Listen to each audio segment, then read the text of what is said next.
bless. And we are in for a ride. And how do I say this? I feel like I feel like a little girl at Christmas time opening up the best present in the room with John Bradshaw because his John has been practicing biodynamics for 50 years. He and not only for that length of time, but also in the Australian space where biodynamics has had a different energy than in a lot of other parts of the world. And he's going to share that with us today. And he's really excited to share his journey and what his insights are and how we can all learn together and grow together in the biodynamic space. And he has a brand new book. He is an author. His newest book is Biodynamic Farming Handbook, and it's all about activating soil fertility.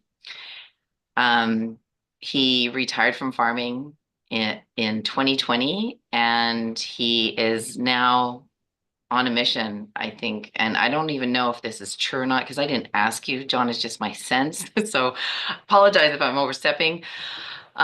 He's on a mission to connect people more deeply with biodynamics and the possibility of what biodynamics can do for the planet and humanity and all of life that we share this planet Earth with and beyond. So welcome to the room, John. Thank you so much for joining us today.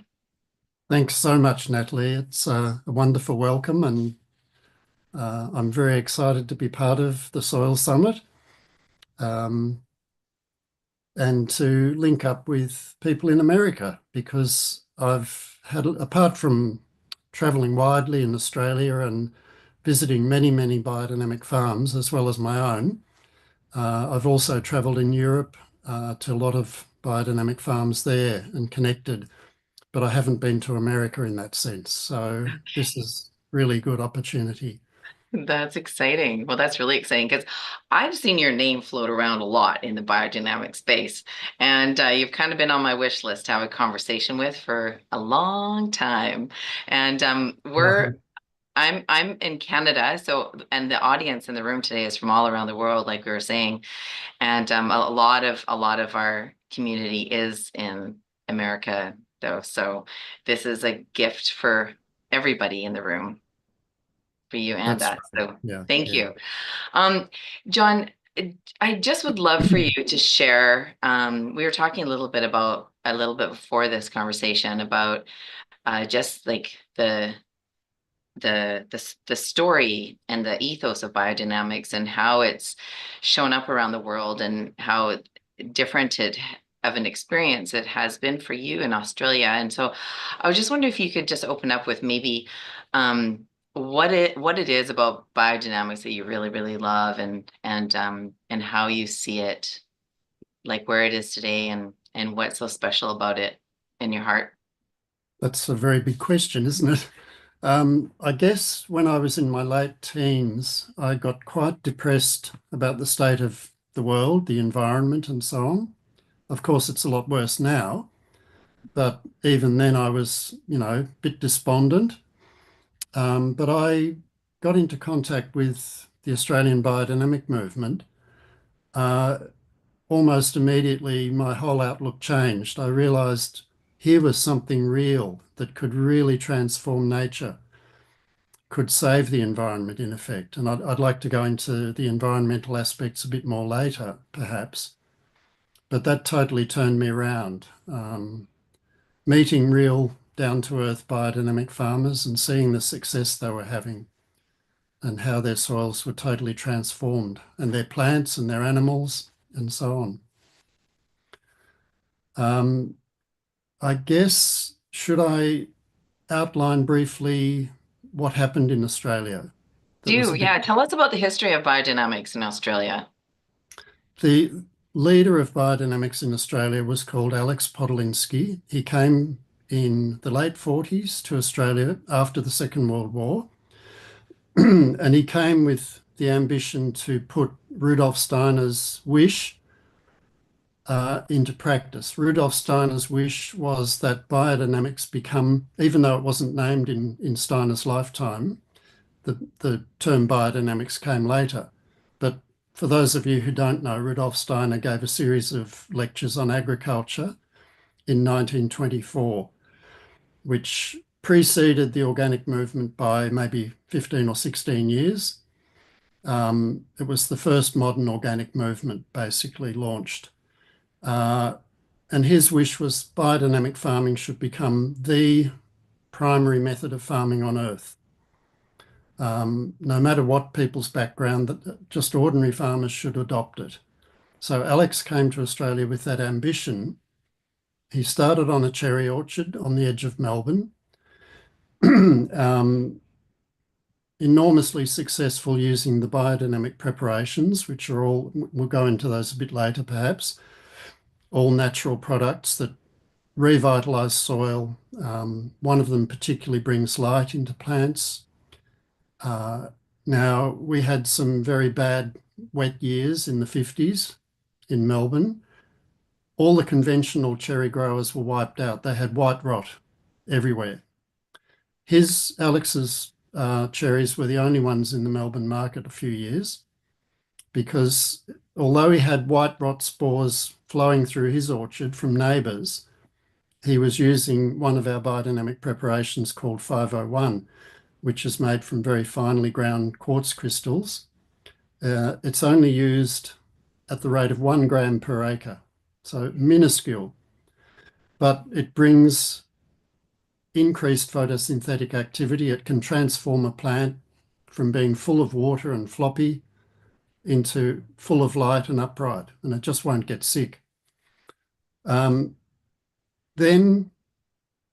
1957, he started the Biodynamic Research Institute with a colleague, and they did a lot of testing of soils and plants and so on. 1960, he moved further out from Melbourne because the suburbs were encroaching on his orchard, got a bigger property and started dairy farming biodynamically. He started off, it was a sandy soil. He had less than 1% organic matter. Without bringing anything onto the farm, after 6 years, he had 11.4% in the top 100 millimetres. Unheard of.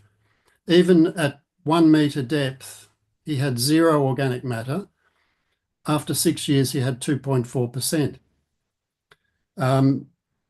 He began topping Victorian state butterfat levels with his dairy herd without feeding concentrates. So he came to the attention of the Victorian Agriculture Department, which recognised something special was happening here. They were very critical of the biodynamic concept. They couldn't get their head around that at all, but they knew he was doing something special. And other farmers started coming to see what he was doing. They would say, how much grass are you going to give the cows for the day? Because he was using, even then, electric strip grazing, rotational grazing, back in the 50s when the Agriculture Department said set stocking was the way to go. Just put your cows on one paddock, which is terrible. The farmers wouldn't believe that that amount of grass would be enough for the cows. So sometimes they'd come back the next day to check. And sure enough, that amount of grass was enough because there's a lot more nutrition in biodynamic feed. So he started training other farmers, and within about 5 years, they'd formed an agricultural association with 27 farmers. These were just conventional farmers who were so impressed by the success of the method that they'd converted to biodynamics. So it built up very quickly. Alex started going all over Australia lecturing to farmers. He developed a series of biodynamic agriculture introductory lectures, which were later published and have been translated into 9 other languages apart from English. In the early 1980s, the Australian National TV, ABC, did a half-hour program on biodynamics, which all farmers in Australia basically watched. It was a farmers program. And the ABC got thousands of letters from that. So there was an enormous expansion. Even before that TV program, there were hundreds of thousands of acres going in Australia biodynamically. But after that TV program, it really took off more. I'll try to keep this brief. It's a long history, but it's interesting. 1990, he was invited to Europe because a lot of European biodynamic farmers were not happy with the results they were getting. They could see what was happening in Australia and they thought things aren't working so well. So they invited Alex out. He started training people to make the biodynamic preparations in Europe, and they started getting similar results to what we were getting. That's one point I'll just digress is biodynamics works really well and it's backed by science. It only works well if you've got very good biodynamic preparations. That's the most crucial point. For those who don't know, there's a number of biodynamic preparations, one of which most people have heard of is putting cow manure in cow horns and burying it in the autumn and digging it up in the spring. And that cow manure is then transformed into a very rich microbial preparation, which is the foundation soil spray. We put that in pure warm water and stir it in a special way for 1 hour. And we spray it out over soil when there's soil moisture and warmth. And that will totally transform your soil if it's good quality. There are then another 6 what we call compost preparations, and there's one light preparation, which I referred to earlier, 501. Now, I'll just run through some of the significant steps that allowed biodynamics to spread so widely in Australia and can make it spread widely everywhere else as well. Firstly, Alex very clearly explained the difference between plants feeding within nature's organisation and outside nature's organisation. Within nature's organisation, plants effectively have 2 sets of roots. One is the big, more vertical water uptake roots. The other set are very fine hair feeder roots. They have different functions in a natural situation. The water uptake roots take up pure water from the soil. As a plant evaporates water from the leaves, it has to take up water almost continuously. That water is relatively pure because we're not using water-soluble fertiliser. When the sun warmth and sunlight are there, it tells the plant to feed. The plant then uses those fine hair feeder roots to take nutrients from soil colloidal humus. Now, if you go onto a conventional farm or an organic farm where they're using raw manures, poorly made composts, you'll get water-soluble nutrients in the soil water. Now, the effect of that is, as the plant drinks, it has to feed, no matter what the sun says. It therefore gets out of balance metabolically. That's why you get these giant lettuces and cabbages. Even on an organic farm, sometimes you'll get oversized produce. It'll often be darker green. It won't taste very good. And because it's not natural, it attracts insects and disease. And then they have to spray various things to keep them alive. So that's the basic understanding that's now part of the whole organic industry in Australia and in Europe as well. To get the compost preparations out over vast areas, Alex realised that there had to be a way of incorporating that with 500. So he developed a method of doing that, and it's called Prepared 500. That's the only 500 we use in Australia and in all the European and Asian farms that follow our method. It's much more effective than 500 by itself, as has been proved through field trials and also tests in laboratories and so on.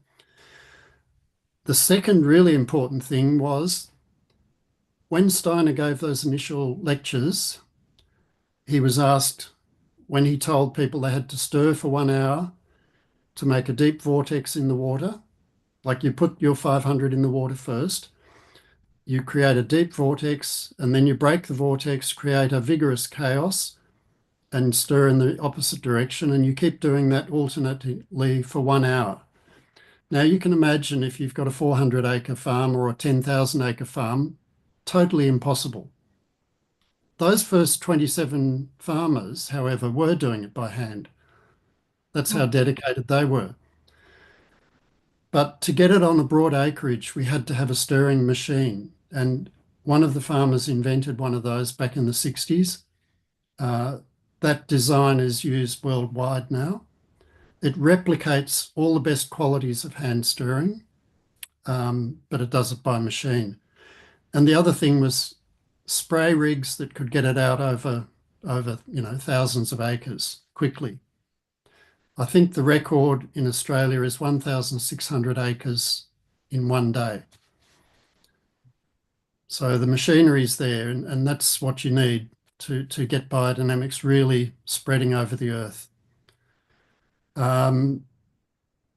Perhaps that's enough about the Australian situation anyway. There's so much to chew on there. There's so much.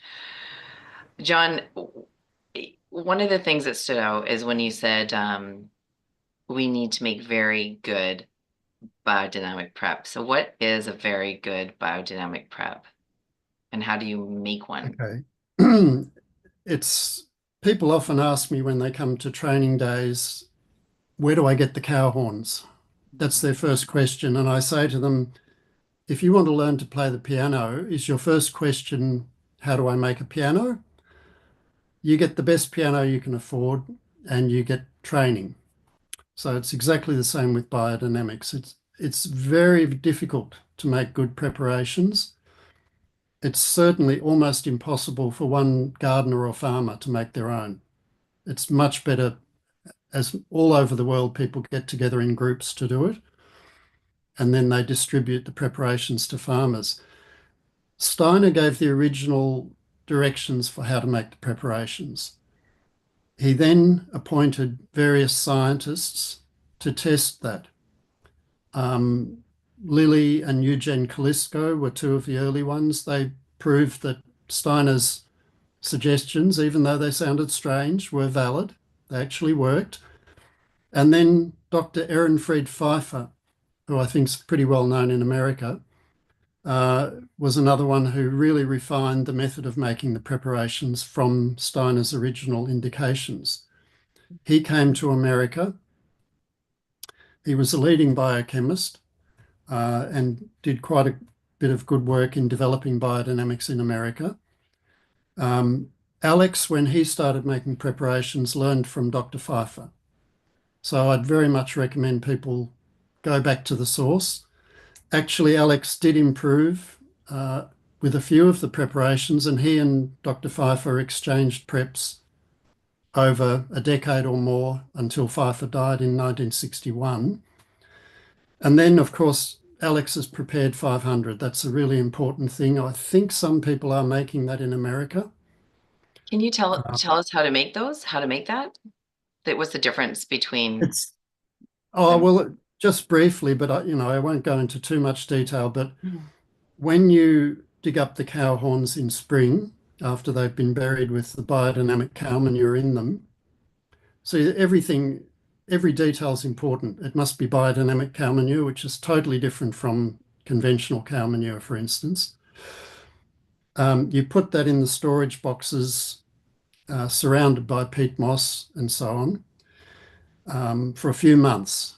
And then you add a certain amount of each of the compost preparations to that. And it goes through a bit more of a fermentation process, I guess, and settles down after a few more months. And that's prepared 500 then. So every detail is important.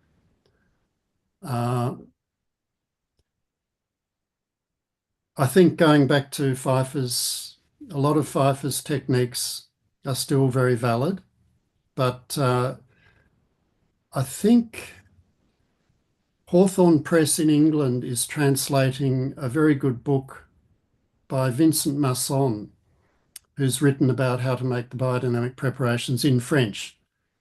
Um, Now, his father was trained by Alex in preparation making.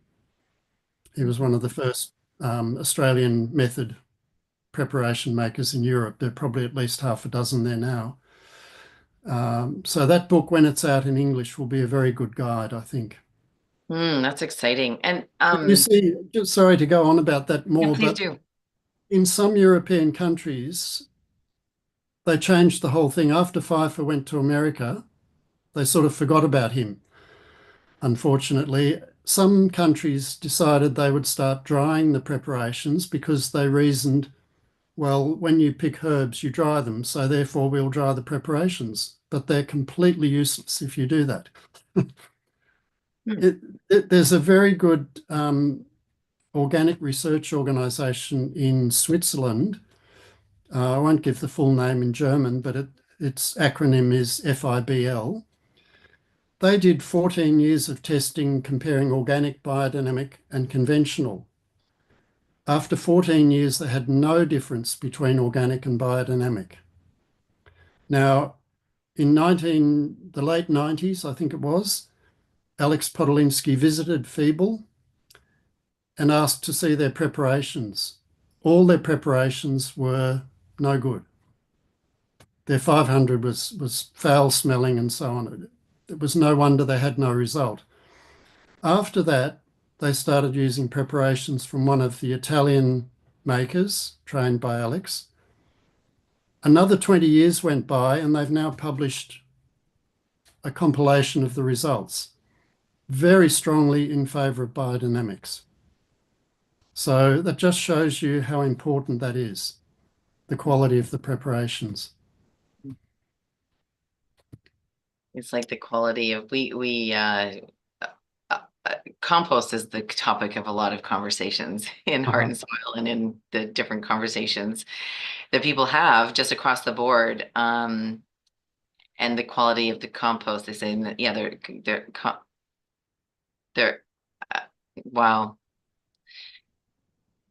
I'm not too sure where my words went, but the quality, yeah, no, not all compost is created equally. So not all biodynamic preparations are created equally as well. Yeah. So this is so fascinating, John. What do you what do you most want people to understand about um the science of biodynamics and what is possible with biodynamics? Okay, can we just go to that in a second? Yeah. Maybe, do you have those photos I sent Yes, you? I actually Right. yes, I have them right here. Could you Actually, put up Leslie, number can you bring them one? up? Sorry? I just asked Leslie if she would share her Oh, screen. okay, It's okay. easier if she shares her screen than if I share Oh, my yeah. screen, just If from we a put photo technical. one, that there is about half an acre of prepared 500. I hope people can see it clearly enough. It's moist. You can't see anything to do with cow manure or flowers or anything in that. It's pure colloidal humus. Um, so that's 500. Can we look at number two? Oh, good compost should also look like this. Now, this photo is unfortunately very blurry, but this is an example of Australian preparations compared with some not very good quality European preparations. The top four in that picture are European compost preparations, where you can still see the flowers that they were made from. The four under them are the Australian equivalent. Um, the bottom left, you can see the flowers in the bottom sample. That's a European one, yes. And above it is the Australian equivalent. And on the right-hand side, at the bottom, wrapped in some plastic, is an example of Australian 500. And above it is some European 500. Now, I'm not saying these are just a bad set of European preparations. Obviously, a lot of them are good, but just to give you a comparison. All right, that's enough of that photo, I think. That's awesome. We have Oh, and well, while can we're here, okay, we've got number three. we On the left is a conventional soil before biodynamics. On the right is after only 12 months of applying biodynamic methods, including 2 sprays of 500, prepared 500, and 1 deep rip, and then sowing down with some pasture species. That is the tremendous change that can occur. That's And can we look at amazing. number four? Okay, this on the right, we have a soil in a conventional avocado grove in New South Wales. On the left is in a biodynamic neighbour's avocado grove after about 4 years of biodynamic application. You can see how open the biodynamic soil is. Air is the most important thing in soil. So good soil structure is critical. Okay. Now, can you repeat your question from earlier? Wow, you're asking a girl with a brain injury. Wow, I can I repeat my question from earlier? I probably could. And before we do that, what comes to mind is I'm so curious because we have published some really good pieces in Heart and Soil, and we'll have to go look, Leslie. I just want to note this is to see if some of that research that we published, because it was from somewhere in Europe, and it was about the root systems of biodynamics, and I'm wondering if it is from FIBL feeble or not, and even if it wasn't, I think it would be great to include that article and that those pieces with and the resources of John's section in the course of this summit. So thank you If for you're interested, I've got plenty of material on scientific research. If you want to publish that in your oh magazine, yeah, I you'd be would love welcome. that. Yeah, we Just for instance, wow, where do I start? In Australia, there was a lot of research done comparing mostly conventional with biodynamic neighbours. mhm. Um, Back in when was it? I think the early 1990s, they compared 10 biodynamic dairy farms with 10 conventional neighbours. And on every aspect, the biodynamic farms came out much better. They were feeding no concentrates. Their cows were milking longer. The cows were more fertile. The soil was more open. Water infiltration was better. Organic matter levels were higher. All those sort of things. Um, in Australia, we have a big problem with salinity because a lot of Australia was under the sea millions of years ago. So there's salt deep down in the soil. What happens when you clear all the trees and you then farm conventionally with heavy equipment, bad ploughing, reducing organic matter, compacting the soil? That salt gradually filters upwards as I can't think of the term now, uh, Mhm. as water evaporates from the surface, it draws water up from below and brings the salt, essentially. There's a lot of farms in Australia that just are getting salty patches where they can't grow anything. On biodynamic farms, they've studied the salt gradually filters back down because the soil opens up so much, is the simple explanation. Um, in Australia, we have a lot of problem with blue-green algae. In summer, when there's not much river flow, all the nitrogen, phosphorus, potassium, and so on runoff from conventional farms goes into the rivers and creates this poisonous blue-green algae, which kills millions of fish. You can't swim in it. It's very dangerous. That's a terrible environmental problem. Uh, The runoff of NPK from biodynamic farms was found to be 30 times less than from conventional farms. Uh, on Alex Podolinsky's farm, I told you the enormous increase in organic matter. The Victorian Agriculture Department studied those figures. They concluded that over that 6-year initial period, Alex had locked up 1,614 tonnes of carbon dioxide per hectare, which is a staggering amount. And we all know there's a carbon dioxide problem. Well, it's debatable in some areas, I guess, but generally people accept that. You imagine if even 50% of arable land on Earth became biodynamic, we would have no problem. All that carbon would be dragged into the soil because organic matter holds carbon. So if you increase your organic matter level, you reduce your carbon dioxide level in the atmosphere. Now, the feeble studies, microorganism activity, highest on biodynamic, better on organic than conventional, but not as high. Earthworm weight, root penetration intensity, soil crumb stability, all were in favour of biodynamic very significantly, and the organic was better than the conventional. Nitrous oxide emissions, that's a greenhouse gas, were much lower on the biodynamic farm than either the organic or the conventional. I don't know where to stop. There's so much scientific research. I know there's so much. So let's look at getting some of that published for you and sharing it far and Yeah, wide. yeah. Oh. And we've got some really good questions here. Is biodynamics a viable solutions to introduce to conventional farmers, or is it too difficult of a process? Or once you learn it, does it come easier? Well, as you learn it, it comes easier, of course. And an experienced biodynamic farmer will make the transformation much easier and quicker, of course, because everybody makes mistakes and it's a learning process.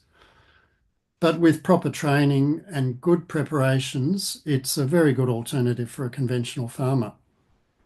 Right. And I'll give Robbie Gass and Chris Bocher a shout out here because they actually talk about the farm living soil organism in biodynamics, and they're both conventional farmers who transitioned and have embraced biodynamics. So you can listen to their session to learn more about what their journey was in this. And we'll keep this session more on activating soil fertility and the power of biodynamics. And then here's another question. Do Australian biodynamic practitioners make use of flow forms in use of Well, their the organisation that Alex developed, which is the one that spread so widely, is called the Biodynamic Agricultural Association of Australia. Mhm. Flow forms are not used at all in our organisation. Some other groups do. Now, when Steiner gave the original indication, he said, you stir the water so that you get a very deep crater. He called it a crater. And then you break that, create a vigorous bubbling chaos and go in the opposite direction and create another vortex going the other way and so on. Um, there's quite a few things happening in that 1 hour of stirring. Alex Podolinsky has referred to it reflecting the harmony of the solar system, for instance. So there's things going on that haven't yet been tested adequately. But the one thing that we can refer to most definitely is the oxygenation of the water. That's very important in getting those microbes activated and ready to transform soil when they're sprayed. If you use the proper stirring technique, stirring as a whole, so you have a deep, straight-sided vortex, and then you get an enormously vigorous bubbling chaos. You can see all that air then. The oxygen level is really high. If you use a flow form, what happens is For a start, you haven't got that unified vortex happening. You haven't got that vigorous bubbling chaos. So the oxygen level's much lower. Even worse than that, though, normally there's a holding tank at the bottom of the flow form and the water's pumped back up to the top. Now, I did calculations on one particular flow form setup, and I worked out that each litre of water was only getting activated for 1 minute during the whole hour. A lot of the time it's sitting at the bottom, not doing anything. Then it's being pumped, and then it's running down. Now, the flow form actually does replicate a natural stream, which is a very good thing. And there is a certain amount of oxygen coming in, but very much lower than a proper stirring machine. That's why we don't use them. Okay, good to know. And so you'd use the stirring machines and then you spray directly on the paddocks and the fields? Yes, the standard is to do it within 1 hour. Okay. That's the chart. You can imagine doing 1,600 acres an hour. Yeah, Oh, that's sorry, no, 120 acres an hour yeah, to get that 1,600 acres during a whole day. yeah, Um, you have to do it within an hour because the oxygen level progressively, the yeah, oxygen filters out of the water. that's So if right. you leave it 2 hours, it's really not as effective. Yeah. And what place do flow forms occupy in modern biodynamics then, do you think? Look, if you have on a dairy farm, you've got an effluent dam where all the manure and so on from the dairies wash down into. I can imagine a flow form maybe powered by solar panels um, would help. That's But other interesting. than that, I can't see a use for it. They're very nice to watch. They are. They make a beautiful sound. They do. But They as do. far as activating biodynamic preparations, no, not good. Okay. That's cool insights. John, what's the current status of biodynamics in Australia? I would say it's less than it was. It Mhm. reached a peak in the 80s. One of our problems here in Australia is we've got a population of 25 million over a vast continent, spread out very widely. So I guess the biodynamic development got ahead of itself really for our population. We were exporting quite a lot of grain and fruit, for instance, to Europe. Um, but in the early years, the certification system wasn't really going. There wasn't an awareness of organic food even. So Mhm. some farmers drifted away over time, and it is less than it was then, but it's still very extensive. Mhm. And when you say very extensive, like you said at one point where you're sharing numbers, can you share like rough numbers around how many acres, for example, were biodynamic? Alex Podolinsky always said it was over 1 million acres. Now we can't prove that. That was Alex was a very honest man. He was making all the 500, although later there were other farms that started making 500 to help because the demand was so great. Um, we just say hundreds of thousands of acres. We don't have an exact figure. Okay. There were quite a few farms of around 10,000 acres. Mhm. And so if you were working with a farm or a farmer and they were wanting to increase the soil fertility of their land, where would you suggest they started with biodynamics? It's simpler in Europe and Australia, I guess, because there are organisations here and there which will train people in our method and supply the correct quality preparations. I'm not too familiar with the American situation. I guess first step would be get in touch with I think you've got a national biodynamic organisation. Mhm. Um, I think places like the Josephine Porter Institute make preparations. Uh, if you looked at that picture of 500 that you put up earlier, make sure whatever preparations you get are moist and colloidal. That's the most important thing. Mhm. Um, and that you can't see the original materials because it's a colloid now. Um, I should have explained earlier what a colloid is really. If you think of earthworm castings, that's an example of colloidal humus. If you get a ball of good compost or 500, you can knead that like soft putty, for instance, or soft plasticine. It won't stain your hand particularly. It holds all the nutrients so that they won't run out into the soil water, but they are in a soluble form within the colloid so that fine hair feeder roots can access them. And the Mhm. 501 should be pure white powder, very, very fine, like talcum powder. But beyond that, really, you have to use them to know whether they're effective. So just get hold of the best possible quality preparations you can. And then, of course, take advice from your local organisation as a start and talk to other biodynamic farmers and find out their experience. And, you know, I have to recommend my own book. Yes. Um, that's got all the detail a farmer or a gardener could need. It doesn't really go into preparation making as such because that would require a whole book on its own.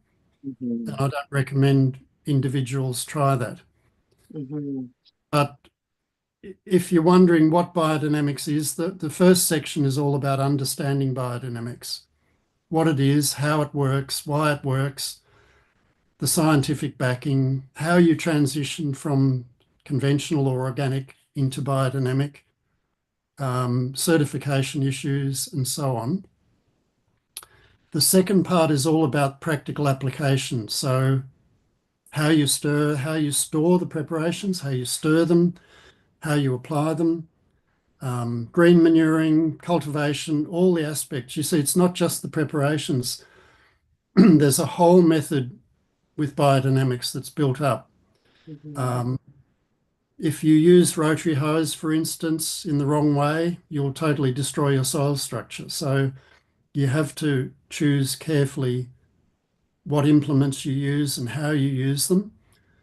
Um, the last section of the book is 9 case studies, which go into great detail on biodynamic farms in England, Germany, France, Italy, and Australia. So you get a real picture of how real farmers are doing it. Sorry to digress on that. No, that's great. I was going to actually ask you if you'd walk us through your book. And you did it beautifully. So thank you. I think there's so much value in that, John. And tell us about a case study that you featured in your book and why you featured them and what they did that made the biggest difference, that moved the needle the most. Well, okay, let's pick Agrilatina in Italy, Mhm. which is probably the largest biodynamic market garden on earth. I may be proved wrong, but they have 80 hectares of market garden. Do you use hectares in America or acres?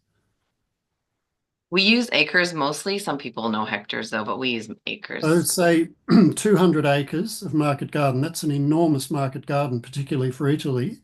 Hmm. Um, they have 14 hectares, which is around, I think, 40 acres, maybe, under glass. The reason they do that is because they're on the coast. They've got a big mountain on the coast, and so they get a lot of storms, and they want to grow a lot of delicate salad greens, so they tend to have those under glass and the rest of the vegetables outdoors. Then they've got another farm almost as big where they run beef cattle, chickens, they have a lot of fruit and they grow grains. So it's a massive operation.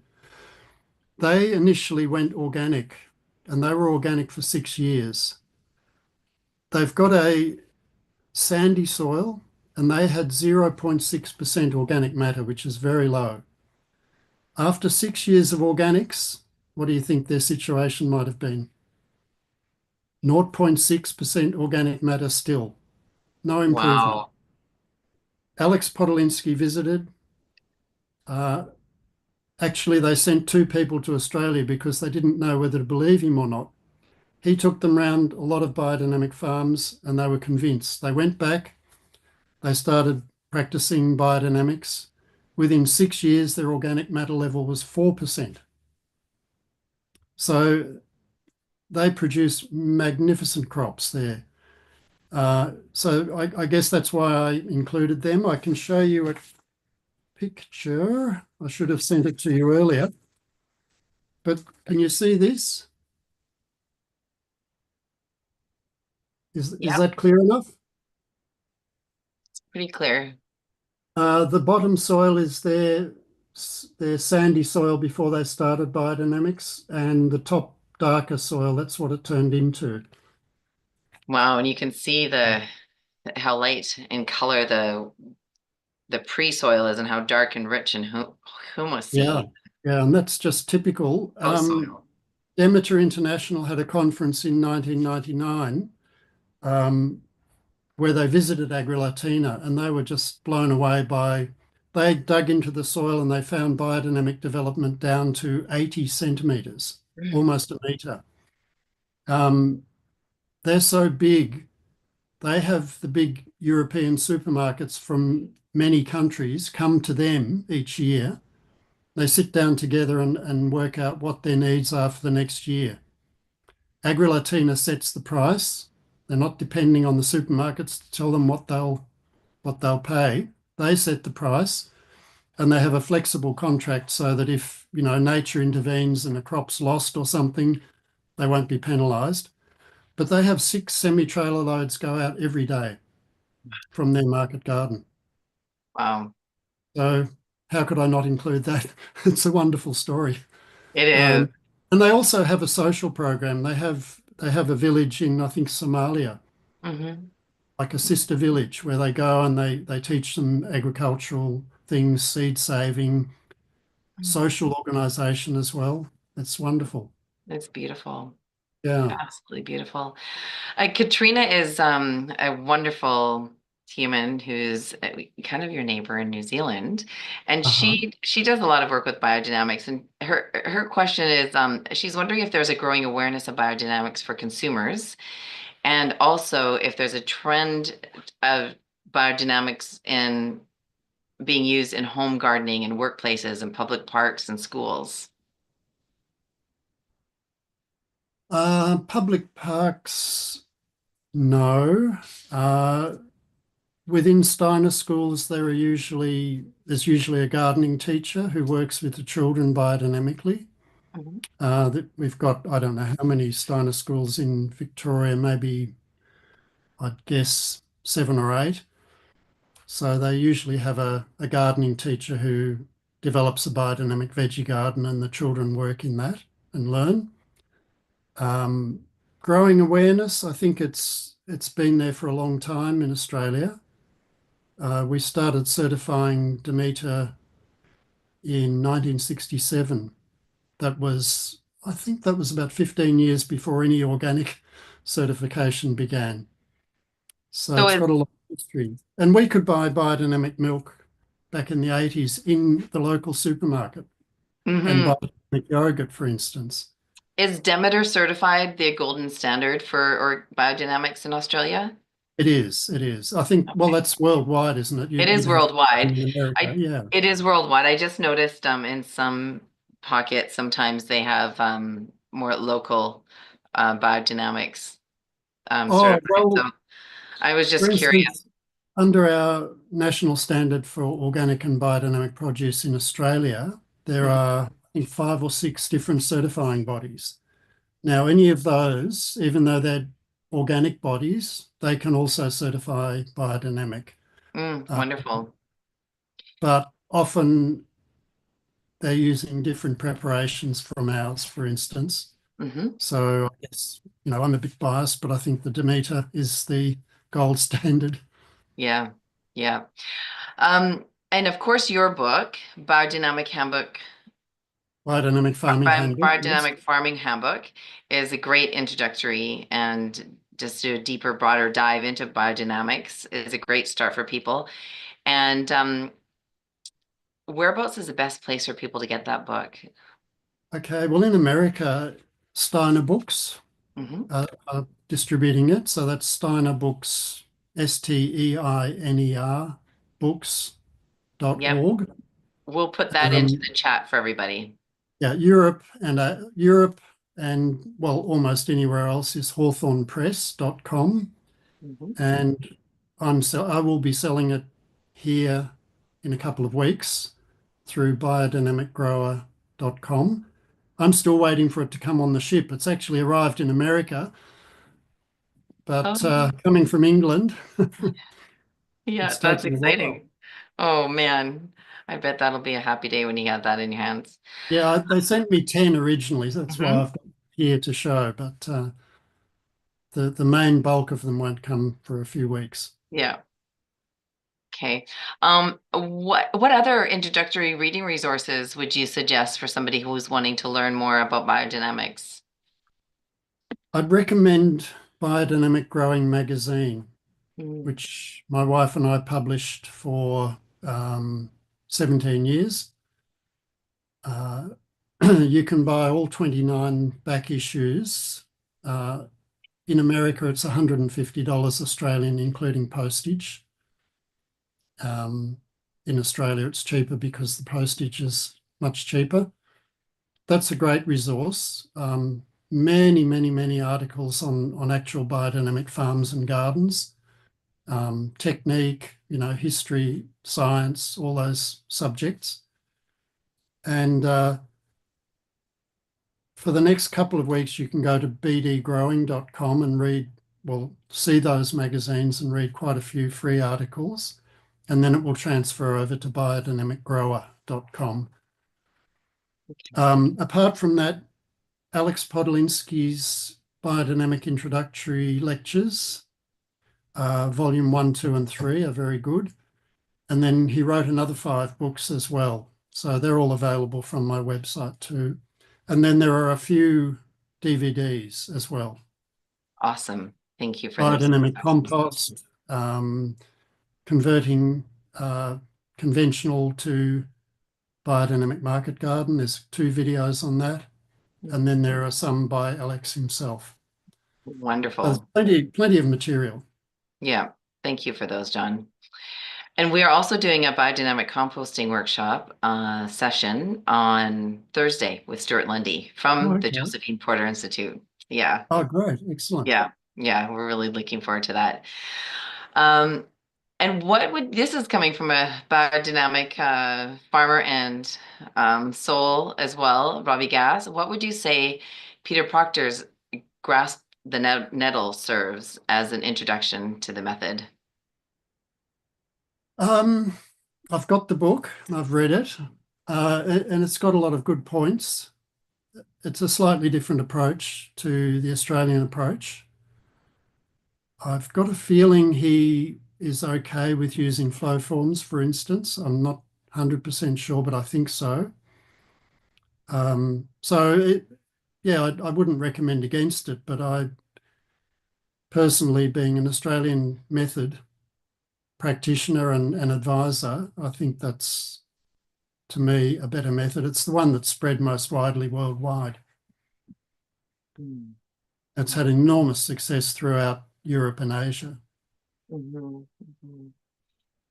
So you've given us a lot to think about, John, about just how diverse biodynamics can be. And in our session earlier with John Kemp this morning, one of my favorite parts of it was he was asked what he thought about biodynamics more or less, and or if he had any experience with it. And his reflection was that it's really, I would say, like an undiscovered and not understood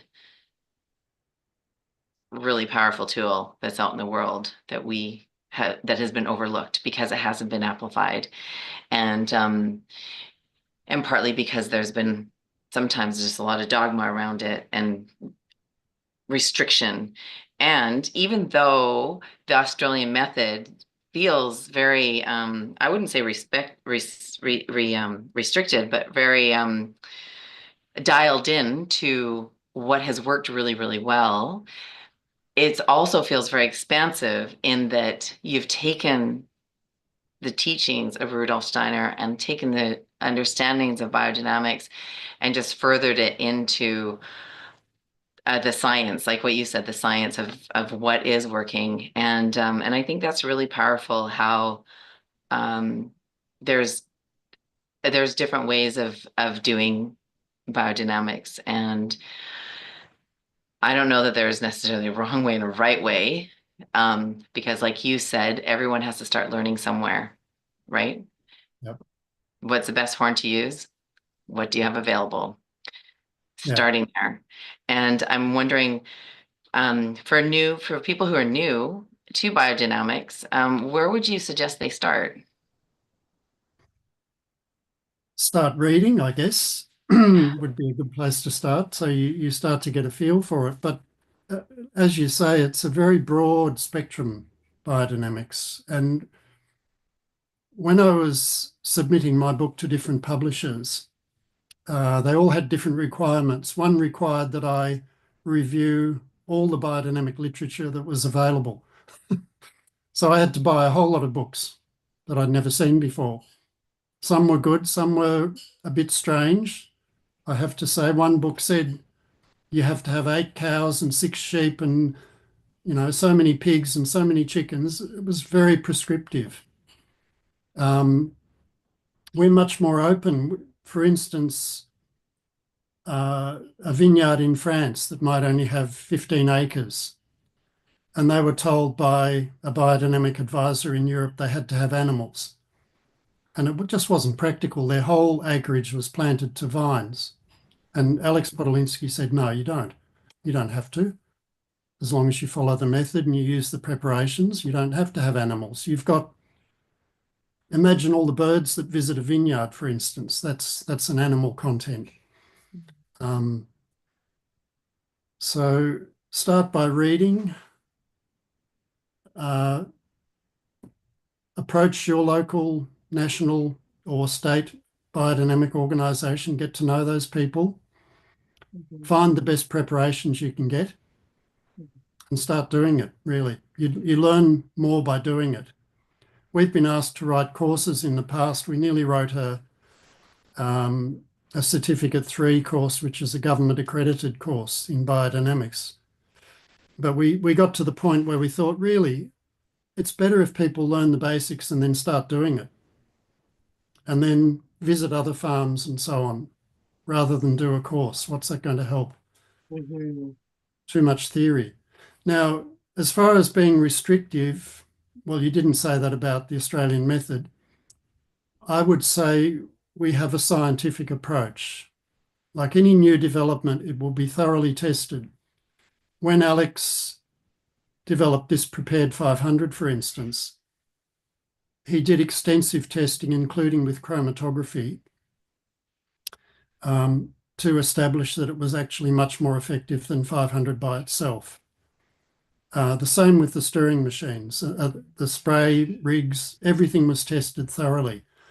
So then we recommend that because it's based on science. Similarly to, we based our original preparation making on Pfeiffer's method because he did it scientifically. Mhm. There's a bit of a tendency of some people to go by their feelings. Mhm. Their feelings will tell them to do something, whether that's subjective or whether they're really being objective is often hard to tell. So it's always better to, if you have a new idea, test it thoroughly first. Mhm. Yes, And and there's then, lots of then we different can ways. recommend, then we can recommend to farmers how to proceed. But all the Australian farmers were required to be innovative as well. Yeah. Um, Alex was never on top of banana growing, or he was a dairy producer and he was an orchardist. So Hmm. he, people who were doing other things like rice growing, they had to develop their own system, which then became part of the biodynamic whole Hmm. and could be advised to others. Hmm. Where would you suggest somebody source animal parts, like the mesentery, hoof, horn? Because sometimes it's really, really difficult for people to source those products. And are there any alternatives, like a sheath or wrapper or anything else? Well, the Calliscos I referred to earlier, who Steiner appointed to do a lot of the research on the biodynamic preparations, and Lilly particularly continued for 30 years doing research every day. Did a lot of work on the influence of the moon, for instance. Some of the best research on, I guess, homeopathic dilutions and how important they can be. Um, Now I've lost my thread. What was your question again? Where to source Uh-huh, materials. uh-huh. They're really hard to find, and what we can use instead if there's any other alternatives.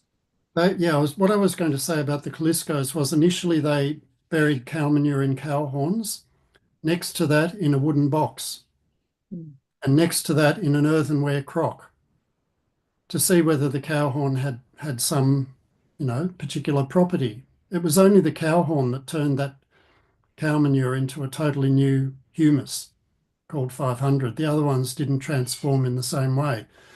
So there's been no research on alternatives to those animal organs or horns or whatever. Mhm. They're the ones that have been researched. Now, the question is, why do you need to know where to get them? Because in America, you've got very good organisations that are already sourcing those materials and making preparations. Same with every other country. They have their own particular sources. If you're an individual and you want to make preparations, I'd say don't waste your time. If you want biodynamics to work, you need to get really good preparations. Mm. In Australia, Alex found that the larger the number of cow horns that were buried together, the better the result. And they were doing 100,000 cow horns in a pit. And that's only one of the pits. There are 4 or 5 spread throughout Australia. That It's a is, staggering amount. And if you only bury 3 cow horns, you wouldn't expect much result. Mhm. The soil has to be just right in the pit too. There's so many factors. You have to have biodynamic cow manure. So um, Wow. one of the preparations is wrapped in a cow's mesentery, which is a lining of the internal organs. Mhm. In Europe, they have trouble finding good ones because the cows don't walk much. They tend to be in barns a lot of the time, especially over winter. So the cows tend to get a fatty mesentery. In Australia, the cows walk a lot. They're outside all year round and they walk to the dairy every day, twice a day. So we can get thin mesenteries, which you can see through. Now, that's one of the critical factors for making the preparation that's relevant. Um, so I really don't recommend anyone try to find their own materials. Mhm. Yeah, and that brings us back to coming together in community. And I think it's so cool that people are actually finding that the preps made in community and more horns buried together is producing a stronger, more effective product than just one or two on their own. That's really powerful. It is, it is. Like See, that's there's a lot like happening there. There's a lot happening there that we still haven't, science hasn't started to look at. so much. Steiner, one of Steiner's very interesting suggestions to the Calliscos, because he talked about formative forces, right? Which in the West you can call it formative force or etheric. Yeah, The East, they talk yeah, about ki. In Japan, they talk about chi. In China, yeah. prana.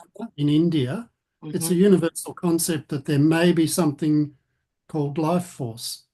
Now, Steiner said if you use chromatography, you can make visual the quality of the life in something. So the Callisto's originally used filter paper. They would liquefy, let's say, apple juice, uh, allow that to rise in a filter paper, dry it, and then put it in a light sensitive chemical like silver nitrate, let that rise. And then when you expose that to light, you get a picture, a coloured picture. Mhm. And I could show you a number of pictures that show how vibrant, say, biodynamic raw milk is compared with pasteurized milk, compared with conventional milk. When you get to those milks that don't even have to be refrigerated, we call them UHT in Australia, um, there's virtually no picture at all. So that is a sort of indication in support of the concept that there may be formative forces, that we're not all just physical and chemical and, you know, Yeah. Well, in, 100% there's formative forces. Like yeah. the image that came to mind when you were talking about like one versus many is, in a big round swimming pool in the backyard, you have one kid playing around there, they might move the water, and you have them running around the edge and the water kind of moves. But then the more kids or more people you have in that pool running around and around and around, and all of a sudden there's this big vortex of water and that Uh-huh. kind of energy movement just really came to life when you're talking about planting all those horns together and how powerful it is. And in 2012, they actually discovered that they were able to measure that magic of life they call the God particle, and that I think that's also very curious. So Yeah. I wrote an article years ago called Formative Forces and Science, where I attempted to paint a picture of possibilities. Now, a lot of these possibilities are still to be tested. But, according to the Big Bang Theory, which I think's been almost debunked now, I can't remember the percentage, but most of the universe is made up of invisible, unmeasurable dark matter, what they call dark matter, and the rest is invisible, unmeasurable dark energy, I think it is, something like that. So conventional scientists have this theory that there's a whole lot of stuff that's invisible. I mean, look at gravitation, that's invisible, isn't it? And yet we all accept it now. So we just need to wait for more evidence of formative forces being present. Alex Podolinsky, one of his major works was called Active Perception, which is a training program to train people to actually go out actively through their eyes and engage with the living in nature. It's something that virtually all farmers have that naturally, and people who live close to nature have it without even thinking about it. But it can be trained as well. mhm, A good farmer, for instance, can look at a herd of 50 cows lying down 100 metres away and can pick one that's not doing so well. And it's not a physical thing, it's something more that the farmer's seeing. mhm, mhm, You can look at a whole field of wheat as a whole, take it in actively, and really assess how it's doing from a formative forces perspective. mhm, mhm. And John, where do you see the succession of biodynamic prep making going? And do you think, is there a possible career for young people, or how do we bring more people and young people into the ethos of biodynamics and prep making? I guess they're two separate things. We want to bring as many people, old and young, into experiencing biodynamic gardening and farming for themselves, because the whole earth's going to benefit. We're all going to benefit from the food quality and so on. Mhm, Prep making is a different thing. I think prep making has to follow the demand from the growers. Mm. Like in Australia, it had to grow very quickly because, hundreds of thousands of acres wanted to come in. Alex had to allow for that, you know, to really increase the production of preps. Mhm. So that has to follow the development of the actual practical application of it. Mhm. And what part of biodynamics is it that really activates the soil fertility? The preparations are the key. They're the heart of biodynamics. So 500 is the foundational soil spray that really gets the soil activating. It works on humus formation, on root growth, and on microbial activity. It develops all three very powerfully, like nothing else that's known. Um, and it's what can transform soils within 12 months like that. We've had farmers on pure clay, absolutely pure clay, no topsoil. And after 30 years of biodynamics, they've got, say, I'm trying to think, you do inches, don't you, in America? They'll have 25 to 30 inches of beautiful topsoil. Now, there's nothing else on earth that will do that. So that 500 is so important. And in our method, prepared 500. So we've got 500 plus the 6 compost preparations together.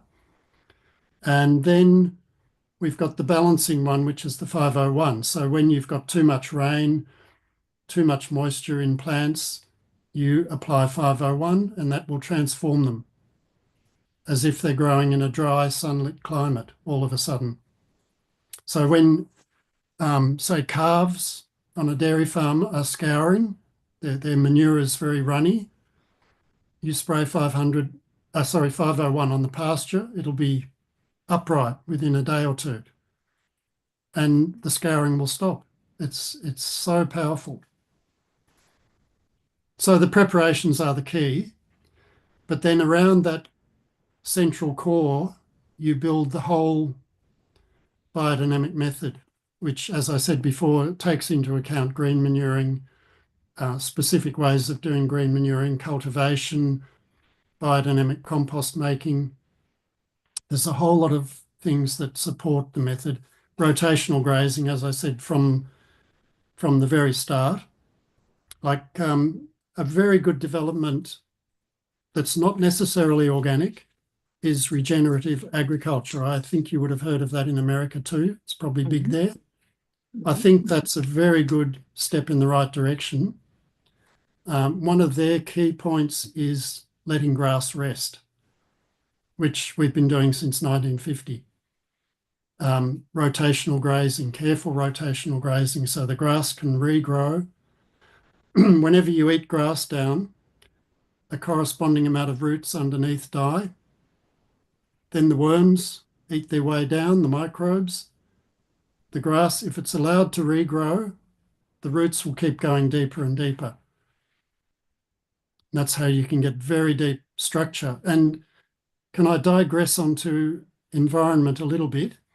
Apart from the absolute enormous increase in organic matter sucking in carbon dioxide into the soil and holding it, um, we have a lot of problems with flooding everywhere now. We can't just put it down to climate change. A lot of the problem is conventional agriculture, which compacts the soil. So not only can't the water get into the soil when there's a heavy rainfall, but because the organic matter has been reduced so much, if the water gets into the soil, it can't be held. It just runs through. That's a big factor in the terrible flooding we're having worldwide. Um, One of the tests they did in Australia on water infiltration, I'm just trying to find um, the first 10 minutes of a heavy rainfall event, the biodynamic soil took water in at 4 times the rate of the conventional neighbour and 2.5 times thereafter. And the soil was holding twice as much water. Now you can imagine on a big scale, that could totally change this aspect of flooding. It's so important. And because the soils open up so much on biodynamic farms, if you've got a large farm with a watercourse running through it, in the early days in Australia of white settlement, streams used to flow all year round. But after clearing and farming not very well, those streams would become only winter flow when there was more rainfall. And there have been several instances on big biodynamic farms where streams that haven't run all year round for 80 years have started running all year round. Because the water capillary system that runs back through the land goes a long way away from the watercourse. So if you can open up the soil, that whole thing heals itself, and gradually the water will feed into that stream. It's quite remarkable. This is why I suddenly became so positive about the future. Yeah, the earth is so powerful. She's literally a living organism, and we are And, part of that. Like we are part and of that. We're absolutely. part of And nature. when you've got a natural environment like forest, um, a biodynamic farm that streams are running through, the stream, when it's been dry for a long time, if you notice the stream level rises, you know there's going to be rain. Mm. So that's how amazing nature is. Nature knows that there's going to be rain, so okay, I can let some more water go into the stream. And on our gum trees in Australia, when you've had a long drought, if you see fresh growth, you think, what's that? There's been no rain. But sure enough, within a few weeks, there'll be good rain. That's amazing. It's just amazing, yeah. That is amazing.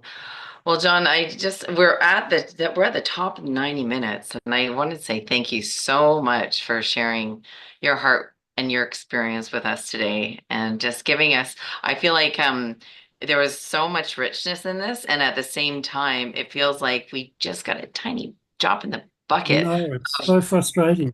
of what the possibilities are with biodynamics, and Yeah. the examples that you gave were really profound, and I can't wait to read your book myself. I don't have it yet, and share it with people, especially those case studies. That's really, really, it's inspiring. It's really when you can see soil come to life, that's life changing. Oh, it is absolutely.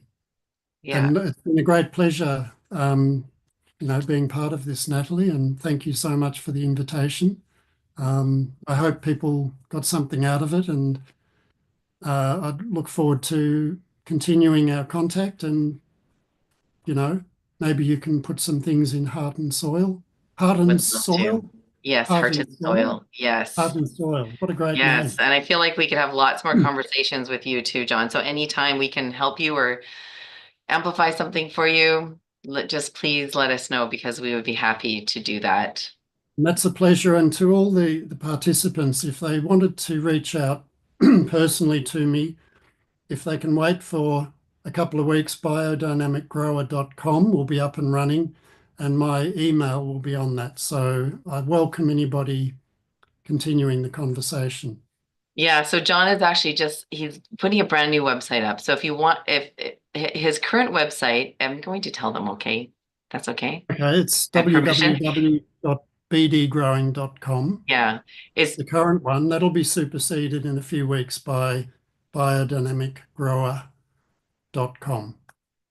Yeah, and we'll have them both on the watch page, and we'll have them both in the course for people who have the all access pass. And it's John Bradshaw. Get his book, Biodynamic Farming Handbook. Handbook. Yeah. And yeah, if you have any more questions about biodynamics, then just field them to us, and we will do our best to help get your questions answered. Yeah, people are giving you lots of love in the chat here, John. So thank you, thank you. We love you. We appreciate your work, and we appreciate your time today. We're going to give away a few gifts and prizes to people. So if you would like to stand for that, you're more than welcome to. If you want to hop off, you're more than welcome to that too. So thank you, John. Big love. Yeah, love back to you. Thank Thank you. you. Thank you so much. Bye-bye. Bye. Bye. And I would love to know what your biggest takeaway is from this session today.